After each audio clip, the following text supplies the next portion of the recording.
చెప్తున్నా తెలుసా? గట్టిగా చెప్తున్నాను. హర్షం వ్యక్తం చేయడం అంటే సోల్ఫుల్ గా నేను నీకు చెప్తున్నాను అని.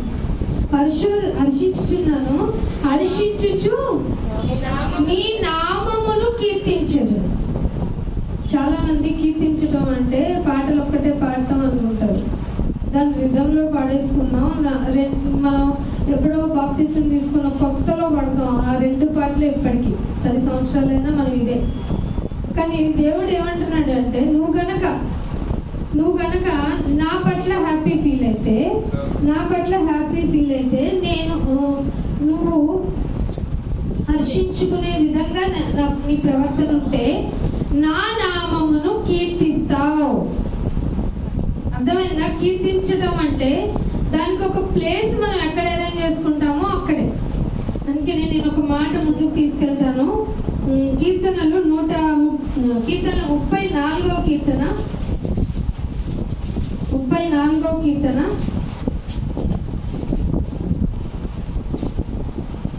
18వ వచనం చూడండి. 34వ కీర్తన ఒకటి చదివితే నాకు ఏమన్నా అర్థమవుతుందేమో కదా. విరిగిన హృదయము గలవారికి ఎవరికి ఆసనుడు? ఎవ్రీడే కాదా?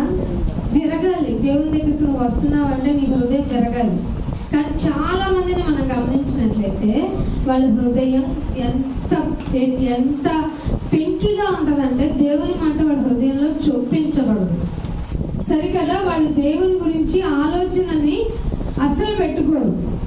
నేను ఎవరికి చెప్తున్నాను? ఇక్కడ ఉన్న వాళ్ళకి చెప్తున్నాను. దయచేసి వింటాను. చూడండి, మీ ఫేస్ ఎక్స్ప్రెషన్స్, మీ ఆసక్తిని బట్టే ఆత్మ మాట్లాడతారు. లేదంటే సరే అమ్మా సర్దేసే అంటారు.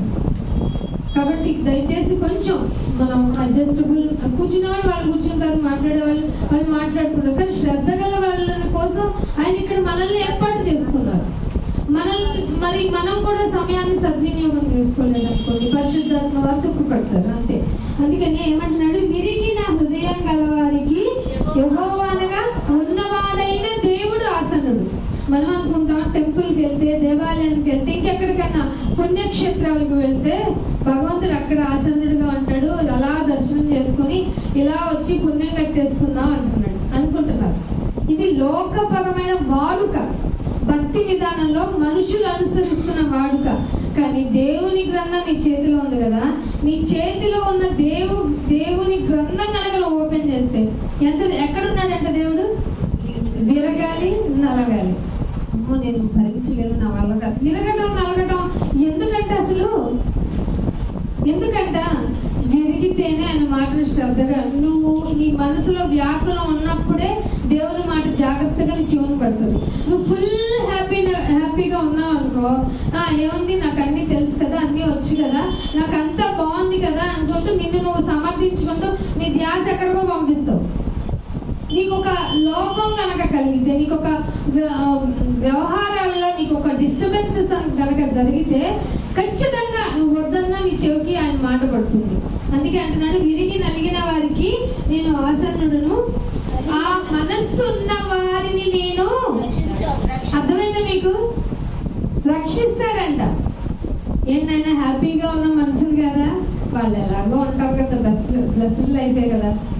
నువ్వు ఈ సిచ్యువేషన్, ఈ ట్రిగ్గర్ సిచ్యువేషన్స్ ఉంటాయి కదా, ఎప్పుడు మనుషుల్ని వేరు చేసేసినా, లేకపోతే ధనం నీ దగ్గర లేకపోయినా, లేదంటే నీకు ఒక రకమైనటువంటి వేదన, బాధ ఉన్న, లోన్లీనెస్ పెరిగినా, ఇలాంటి సిచ్యువేషన్స్ లో తిరిగిపోద్ది, నీ మనసు నలిగిపోద్ది. అప్పుడు నేను ఆసన్నుడుగా ఉండి నీ యొక్క పరిస్థితిని గమనించి నువ్వు ట్రాన్స్ లోనికి వెళ్ళకుండా, నువ్వు విరక్తి చెందకుండా, నువ్వు బాధపడకుండా, ఇదిగో నేనున్నాను. శరీర బలహీనతలు మన చుట్టుముట్టిన ఏవేందో ఒక్కొక్కసారి మన ఆరోగ్య పరిస్థితులు మన ఆధీనంలో ఉండవు. పోయినసారి ఇక్కడ మీటింగ్ పెట్టినప్పుడు అమ్మ టెన్షన్లో ఉన్నారు, మీకు గుర్తుందో లేదు వేసే అంటే రేపు వెళ్తున్నాను అంటే నేను అనుకున్నాను, అంటే ఇవన్నీ చెప్తే ఏంటంటే ఇవన్నీ మాకు అందరూ చెప్తారు మేము అనుకున్నామని. కానీ ఒక నిజమైన భక్తులు ఎస్టిమేట్ చేసేస్తారు, అయితే దిస్ లేకపోతే దట్టు అన్నట్టుగా ఏముండవు. తను నిర్ణయించుకున్న జీవన విధానం ఉంది చూస్తారు, అంటే ఈ వయసులో ఏముందిలేమ్మా, నేను నడవలేను, ఈ మెట్లు మనం ఎలాగా ఫ్రీగా వచ్చేసామా? 3 స్టెప్స్ చాలా కష్టపడ్డాం. ఆవిడ ఎలా రావాలి మరి? వాక్యం మీద ఆసక్తి ఉంటేనే కదా. ఎక్కి రావాలి, ఎక్కాలి, దిగాలి. మళ్ళీ మొన్న వేరే చోట ప్రేయర్ అంటే కూడా వచ్చేసారు. నాకు టెన్షన్ అయింది ఆంటీ దిగుతుంటే. ఎందుకు ఆసక్తి అంటే, విరిగితే నలిగితే నీ హృదయం ఆయన ఆసన్నుడై నీ బిహేవియర్ ఆఫ్ థింకింగ్ ఏంటి అది బయటికి కనపడదు. నలుగుతున్నావా? అయినా ఇంత నలిగినా నేను నీకు దగ్గరగానే ఉన్నాను, ఇంత విరిగినా నీకు దగ్గరగా ఉన్నాను. చూస్తున్నావు కదా? ఓకే, నన్ను చూస్తున్నాను, అందుకే నిన్ను ప్రొటెక్ట్ చేస్తున్నాను. అందుకే డే అంతా సాఫ్ట్ ఎందుకు వెళ్ళిపోద్ది అనుకుంటున్నారు? దేవుని మాట మీద నిలబడే వాళ్ళకి. మీలో చాలా మంది రోజు ఎలా గడుస్తుందో ఏంటో గడుస్తుంది, ఇలా వస్తుంది అలా పోతుంది, ఇలాంటి మాటలు మీరు మాట్లాడుకుంటారు.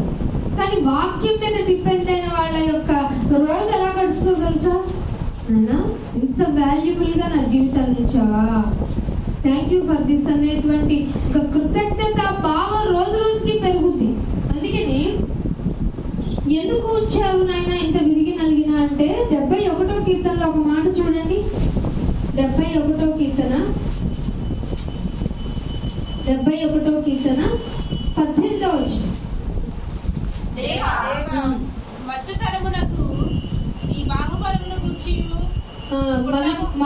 మనము కూడా గుర్తుంచుకోవాలి. ఎందుకు నాయన వీళ్ళు చూస్తే ఎక్కలేరు, దిగలేరు, ఆలోచించలేరు, మాట త్వరగా చెప్పలేరు, ఏం చేయలేరు, ఎందుకు ఇంత ప్రయాసగా ఎందుకు ఉంచుతున్నావు నాయన అంటే, జెస్సీ ఆంటీకి దేవుడు చెప్తున్నారు, వచ్చు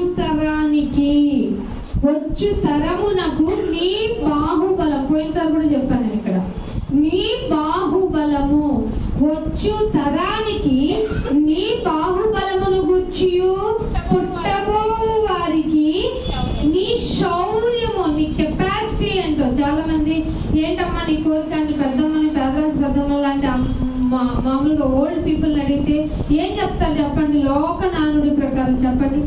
ఏముందమ్మా, వాళ్ళ పెళ్లి చూడాలి, వీళ్ళు బర్త్డే చూడాలి, వాళ్ళ బాలసారి చూడాలి, ఇవి చెప్పుకుంటూ వస్తారు. మీరు అందుకే వచ్చేసి ఎక్కడ ఉండాలి తెలుసా? ఆశ్రయదుర్గమైన సంఘంలో ఉంటే నువ్వు పుట్టి ఉండి ఇంకా బ్రతికి ఉన్న దానికి ఆన్సర్ దొరుకుతుంది. ఎందుకు వచ్చే తరానికి దేవుని యొక్క బాహుబలం ఎంతో. నైనా ఇశ్రాయేలుని ఇప్పటికి హిస్టారికల్ ఎవిడెన్సెస్ నాయన, సముద్రం డివైడ్ అయిపోవడం ఏమిటి నైనా? ఒక రాజు మాట వినడానికి నోరు పడేయచ్చు కదా, లేదంటే చంపేయచ్చు కదా. కానీ ఎందుకు నాయన అన్ని చూపించాడు? పేలు కప్పలు కూడా సఫరింగ్ చూపించాడు. ఇవన్నీ వచ్చు తరానికి చెప్పాలి. వాళ్ళనే కాదు, మనం కూడా మా బతికే ఉందిలే, పిల్లలు సెటిల్ చేసి పోవడం, లేదంటే వాళ్ళు పెద్దవాళ్ళని చూసుకునేలాగా వాళ్ళని ప్రిపేర్ చేయడం, వాళ్ళు చదువులు బాగా చదువుతున్నారా, తింటున్నారా, పోతున్నారా, ఇవి కాదట. ఇవి పార్ట్ ఆఫ్ ది లైఫ్. అసలు మెయిన్ ప్రాసెస్ ఏంటంటే, నీ కుటుంబంలో పెద్దల నుంచి చిన్నల వరకు ఏం నేర్చుకోవడానికి ఉంచాడట? వచ్చు తరానికి నీ బాహుబలమును గూర్చియు పుట్టబో తరానికి నీ శౌర్యమును గూర్చియు తెలుపునట్లు ఎందుకు ఉంచావట? తల నెరిసే వరకు. తల నెరుస్తున్నా నిన్నుంచాడంటే ఆయన శౌర్యమును గూర్చి, ఆయన బలమును గూర్చి చెప్పాలి. నువ్వు టైం అయిపోతుంది మనకి. తల వెంట్రుకలు మెరిసాయంటే సత్తువ నశిస్తుంది. సత్తువ ఇదివరకు లాగా ఫాస్ట్ గా బిహేవ్ చేయలేం మనం. మనలో కూడా చాలా మార్పులు వచ్చేసినాయి, మీకు తెలుసు. కానీ పైకి మాత్రం మనం చాలా యంగ్స్టర్స్ అని చెప్పుకుంటాం. మన శరీరం మనకి సహకరించదు. ఇప్పుడు ఇంకా ప్రాబ్లమాటిక్ అయిపోయింది మానవుని యొక్క లైఫ్ స్టైల్. వాళ్ళ ఫుడ్ యొక్క విధానాలను బట్టి, ఆహారపు అలవాట్లను బట్టి ఇంకా వీక్ అయిపోయింది.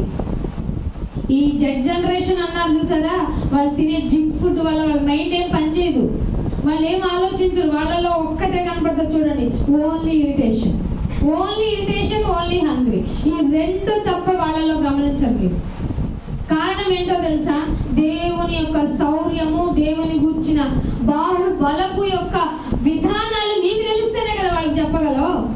మీకు తండ్రి యొక్క ఆ ప్రేమను గురించి కానీ, ఆయన ఆలోచన విధానం కానీ, ఆయన నిన్ను పెంచుతున్న విధానానికి ఎంత కాస్ట్ అవుతుందని కానీ నీకు తెలియకపోవడం వల్లే. తెలిసేలాగా నిన్ను ఉంచుతున్నాడు, నెరిసిన తర్వాత ఎప్పటి వరకు ఉంచుతాడట? తల నెరిసే వరకు. తల నెరిసే వరకు కూడా నిన్ను నేను విడుస్తానన్నాడా? చాలా మంది అమ్మ ముసలి వాళ్ళం, లేకపోతే వయసు అయిపోయిన వాళ్ళం, మేము ఒంటరి వాళ్ళం అలాకండి. మీకు అలా తల వెంట్రుకలు మెరిస్తే మీకు ఎవరు తోడున్నట్టు? నిజంగా వాక్యాన్ని కనుక మీరు పట్టుకొని ఉంటే ఎవరు మనకి తోడండి? ఎప్పుడు ఒంటరి ఫీల్ అవు. నువ్వు ఒంటరిగా ఉన్నావా? నిన్ను 1000 మందిగా నేను చేసుకుంటాను అన్నాడు దేవుడు. అందుకే ఇంకొక మాట చూపిస్తాను. 92వ కీర్తన 14వ వచనం చూడండి. నాకు ఆశ్రయదుర్గమైన యెహోవా యథార్థవంతుడనియు ఆయనలో ఏ చెడుతనము లేదని ప్రసిద్ధి. అంటే ఆయన పేరు మారు మ్రోగేదాకా, దేవుళ్ళు తప్పే ఉంటదండి. మనం నమ్ముకున్న దేవుడు ఎంత పరిశుద్ధుడు. అదే చెప్తున్నాడు చూడండి, యథార్థవంతుడు. ఎవరట? మన దేవుడు ఎవరట? ఎక్కడ ఆయన కన్నింగ్ మైండ్ చూపించడు. నువ్వు గుడికి వస్తున్నావు కదా అని నీకు ఓవర్ బ్లెస్సింగ్ చేయడు. వాళ్ళు రావడం లేదు కదా అని వాళ్ళకి చేయకుండానే ఉండడు. అందుకే అంటున్నాడు, నేను ఏ భేదం లేకపోయినా మనుషులందరి మీద ఏకరీతిగా వర్షాన్ని కురిపిస్తున్నాను రా అన్నాడా లేదా? ఒక సింపుల్. నాకు ఆశ్రయదుర్గమైన దేవుడు అంటే చెప్పాను, యెహోవా అనగా ఉన్నవాడైన దేవుడు. మీరు ఎప్పుడైనా మీ బైబిల్లో యెహోవా ఉంది, ఆ పేరుకి ఏంటి అర్థం అంటే ఉన్నవాడైన దేవుడు. ఇది మీ మైండ్ లో ఫిక్స్ అయిపోవాలి. యథార్థవంతుడు ప్లస్ ఆయనలో వెతికిన చెడుతనం దొరకదు. మనలో వెతక ముందే దొరికేస్తే మనలో చెడుతనం. వద్దంటే కనబడతాయి చెడుతున్నారు, అవునా కదా? యథార్థవంతుడనియు ఆయనలో ఏ చెడుతనము లేదనియు ప్రసిద్ధి చేయడానికి యంగ్స్టర్స్ నే కాదట. ఎవరినట? వారు ముసలితనమందు ఇంకా చిగురు పెట్టేస్తారు. అర్థమైందా? మీ ద్వారా దేవుని పనులు జరగాలి అంటే, ఆయన నామం ప్రసిద్ధి చేయబడాలంటే ఎప్పుడు పోతామని దిగులు అక్కర్లా. హ్యాపీగా లైఫ్ ని లీడ్ చేయొచ్చు. ప్రసిద్ధి చేయాలి ఆయన నామాన్ని. ఎలా ప్రసిద్ధి చేస్తావు? ఆయన నమ్ముకోమ్మా, ఎంత రోగాలు పోతాయని చెప్తావా? ఏమని చెప్పమన్నాడు? యథార్థత, చెడుతనము లేని ఒకే ఒక్క దేవుడు. ఎవరట? మన దేవుడైన తండ్రి అయిన పరిశుద్ధ దేవుడు. అర్థమవుతుందా? ఎంత మంచి దేవుడు అండి. అందుకే మీరు ఇలా ప్రసిద్ధి చేయడానికి ముసలితనమందే చిగురు పెట్టొచ్చు. సారం అంటే బలముగా. అర్థమైందా? ముసలితనంలో ఎక్కడన్నా ఓపుకుంటారు. ఇందాకే చెప్పాను కదా, అసలే మన యొక్క వ్యవహార శైలి, మన మాటలు, మన మీద ఉన్న ప్రెషర్, ఇంకా జాబ్ హోల్డర్స్ అయితే వర్క్ ప్రెషర్, ఇంకా ఏదన్నా పనిని ఎక్స్ట్రా పెట్టుకున్న వాళ్ళైతే ఈ ఫిజికల్ గా మైండ్ మీద పడి ఏమి పని చేయదు ఒక్కొక్కసారి. అలాంటి వాళ్ళని కూడా దేవుడు ఒక ఛాలెంజ్, నా గురించి ప్రసిద్ధి చేయి. ఏమని ప్రసిద్ధి చేస్తావు? యథార్థవంతుడినని, చెడుతనం లేనివాడినని, నా గురించి మారుమోగేలాగా ప్రసిద్ధి చెయ్యి. ముసలితనంలో కూడా చిగురు పెడతావు, సారము కలిగి దీన్ని చూస్తేనే పచ్చగా ఉన్నావు అన్నట్టుగా ఉంటది వ్యవహారం. అర్థమవుతుందా? ఎంత బాగా చెప్పాడండి దేవుడు. ఇది తొందరగా ముసలి వాళ్ళు అయిపోవాలనిపిస్తుంది కదా? అనిపించదు మీకు, ఎందుకంటే వాక్య బలం లేదు కాబట్టి. అందుకని యెషయా గ్రంథము 46వ అధ్యాయము. యెషయా గ్రంథము మీకు తెలిసి మాట 46వ అధ్యాయము. ఏ వచనం చెప్పాలి? వచనం 4వ వచనం చదవండి. ఇది చదువుతారు కానీ ఎట్టి పరిస్థితుల్లోనూ అసలు మనం ముందు ఓల్డ్ పీపుల్ కి వాళ్ళకి రెస్పెక్ట్ చేయట్లా. ఈ భగవంతుడే సాక్షాత్తు దేవుడే నన్ను ముదిమి అంటే ముసలితనము వచ్చే వరకు నేను నిన్ను ఎత్తుకుంటాను అంటే, యాజ్ ఎ లైవ్ పర్సన్స్ గా ఎదుటుగా స్ట్రక్చరల్ గా ఉన్న ఆ ఓల్డ్ పీపుల్ కి ఎంత రెస్పెక్ట్ ఇవ్వాలి? మనం ఎంత బాగా రెస్పెక్ట్ చేయాలి? దేవుడు ఏం చెప్పాడు తెలుసా? వృద్ధుని గద్దింపక అని ఉందా? మీరు ఎప్పుడైనా చదివారా? చదవాలి. మనం బైబిల్ చదవండి. లోకంలో ఎలా బ్రతకాలో తెలిసే. మరి వాళ్ళు ఏమైనా రాంగ్ చేస్తే గాడ్ చూసుకుంటారు. మీకెందుకు?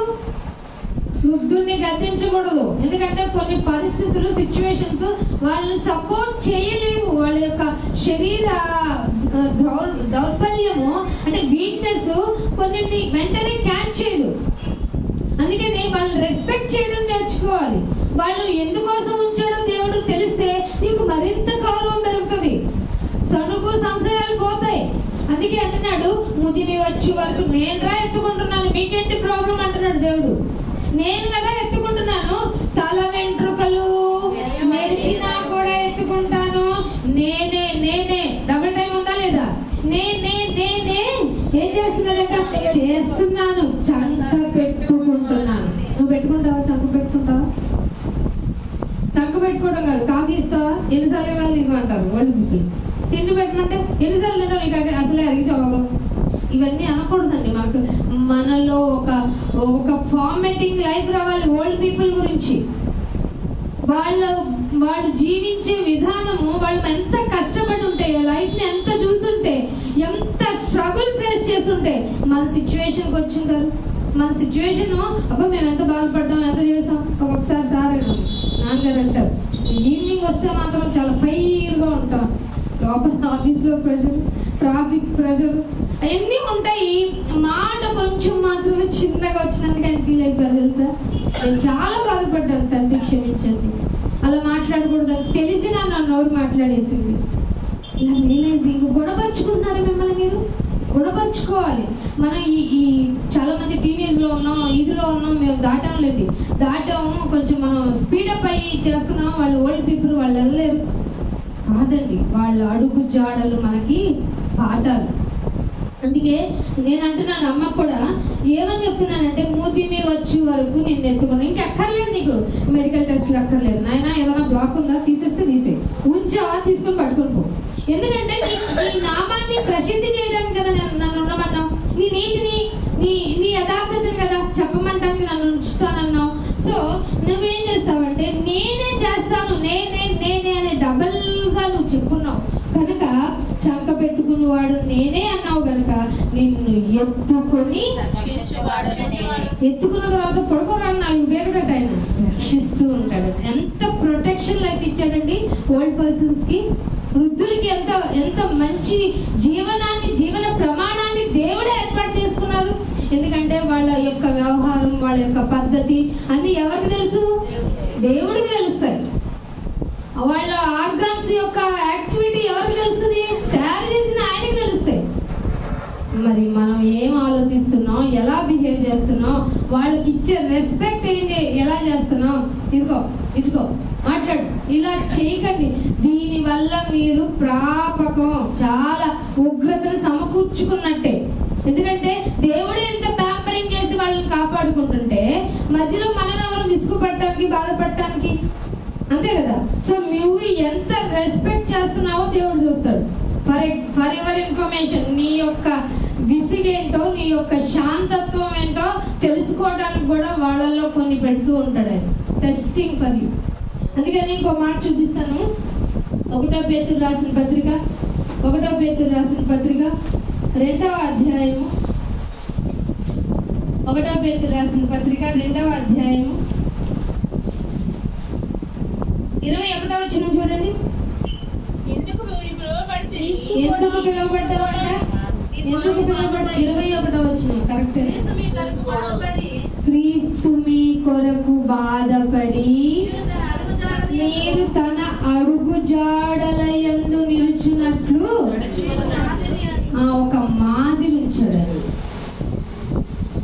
మీకేం మాదిరి ఉంచాడట? బాధపడుతూ పోయిన దారి ఉంచాడట, సుఖపడుతూ పోతున్న దారి కాదు. మీరు ఇది గమనించాలి. క్రీస్తు వలె పోలికలోకి మారాలి అంటే ఆయన బాధపడి అని ఉందా లేదా? అక్కడ క్రీస్తు కూడా ఎవరి కోసం బాధపడ్డాడు? మీ కొరకు అన్నాడు. ఏమండి, నా పనులు నేను చేసుకోలేకపోతున్నా, మళ్ళీ వేరే పనులు చేయాలా అనొచ్చా మనం? క్రీస్తు చూపించిన మాదిరి ఏమిటి?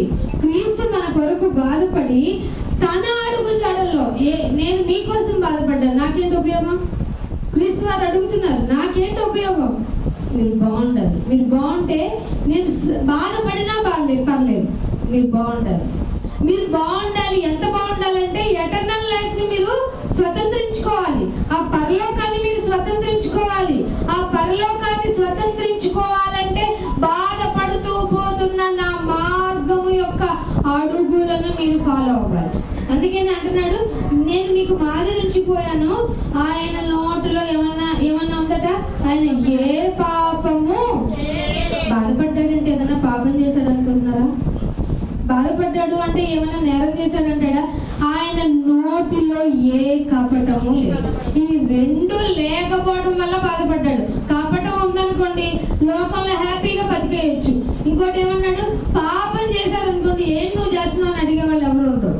కానీ దేవుడు ఈ రెండు చేయలేదు, మనకి మార్గాన్ని ఉంచాడు. సో నువ్వు వెళ్ళే ప్రాసెస్ లో, ఆయన ప్రసిద్ధి చేసే ప్రాసెస్ లో నీలో కపటం ఉండకూడదు. అర్థమైందా? కపటం ఉంచుకొని మనం ఎప్పుడు సర్వీస్ చేయకూడదు.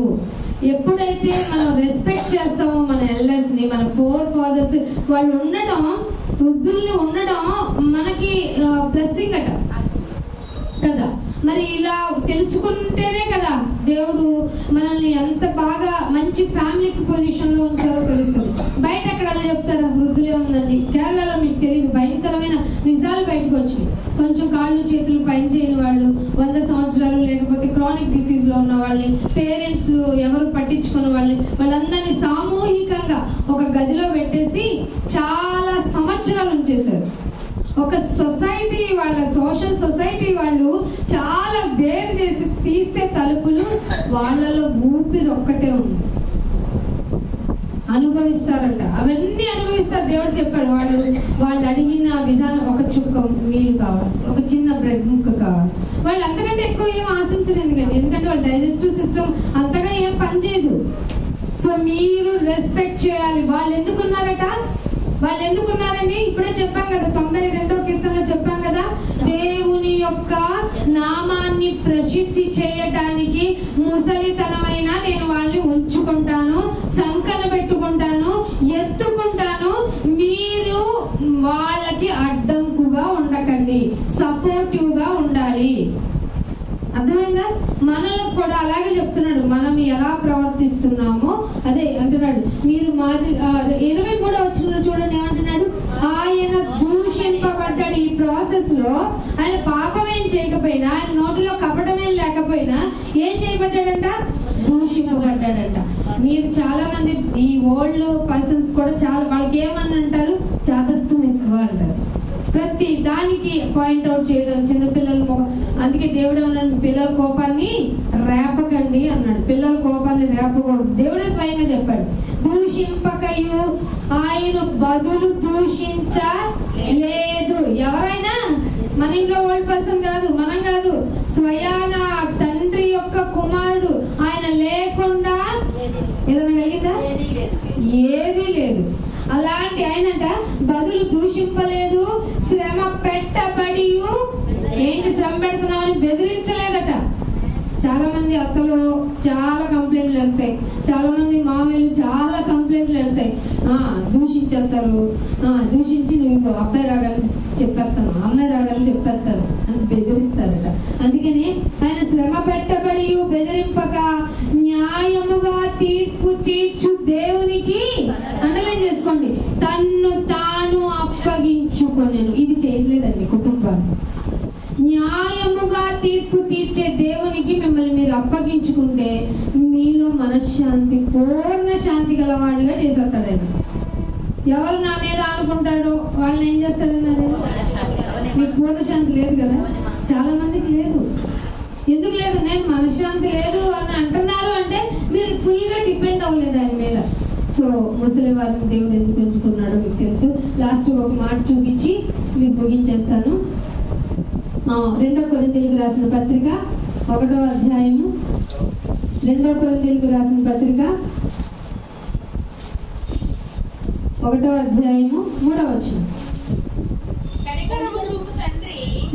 కనికరము చూపు తండ్రి సమస్తమైన ఆదరణను అనుగ్రహించు దేవుడు. నాయన నువ్వేం చేస్తావు నాయన? ఏమైనా టాబ్లెట్ వేసుకుంటే తగ్గుతుంది కదా నాయన, నువ్వు చూడలేవేమో ఇది అనకండి. ఏమంటున్నాడు ఇక్కడ?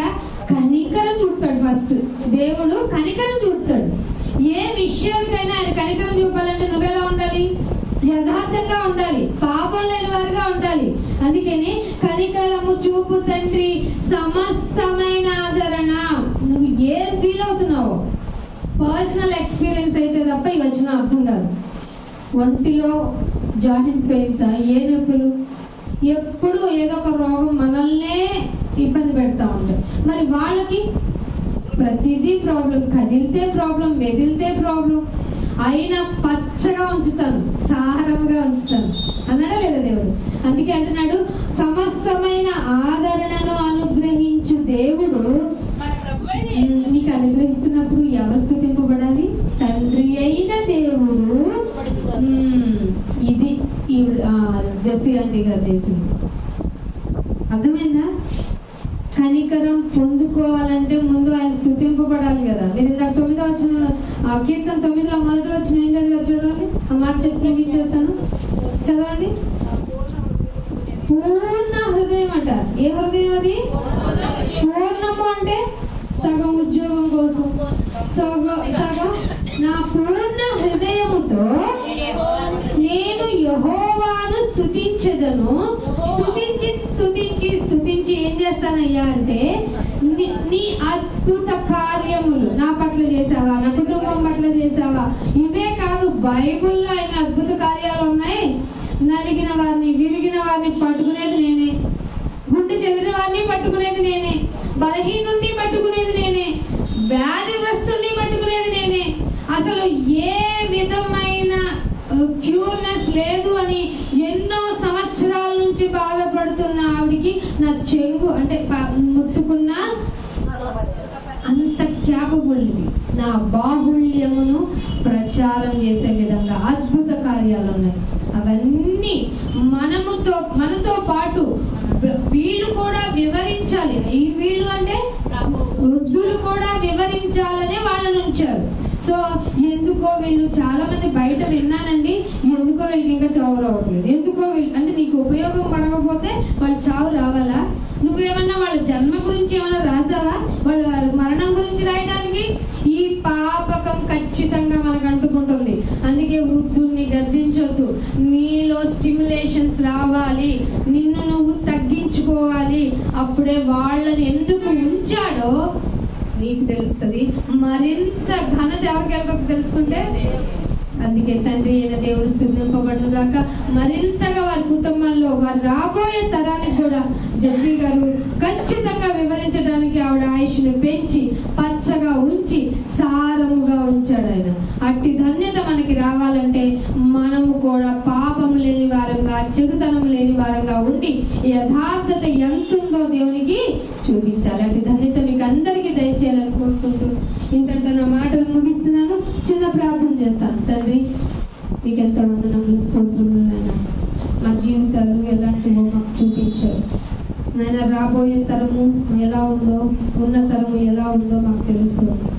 వృద్ధుల విషయంలో మా యొక్క మాటలు, పనులు, క్రియలు నాయన అన్నీ నాయన నీ చిత్తానుసారంగా ఉన్నట్టుకు నాయన వారిని ఎందుకు ఉంచావో మాకు ఒక చంపపెట్టు లాంటి మాటలు ఇచ్చినందుకు మీకు స్తోత్రాలు చెల్లించుకుంటున్నాం. ఇగో ఈ సందర్భంగా నీ మాటలు తెలుసుకోవడానికి జెస్సీ అమ్మగారు కల్పించినటువంటి ఈ అవకాశాన్ని బట్టి మీకు స్తోత్రాలు చెల్లించుకుంటున్నాం. వారికి నిండైన దీవెనలు అందించండి, వారికి కుటుంబంలో ఉన్న లోటును తీర్చండి, రక్షణానందం కలగ చేయండి నాయన. అన్ని విషయాల్లో మీరు తోడుకుండండి నాయన. ఇదిగో మేమందరము మరలా నాయన కలుసుకొని స్తుతించే భాగ్యం మాకు అనుగ్రహించమని యేసుక్రీస్తు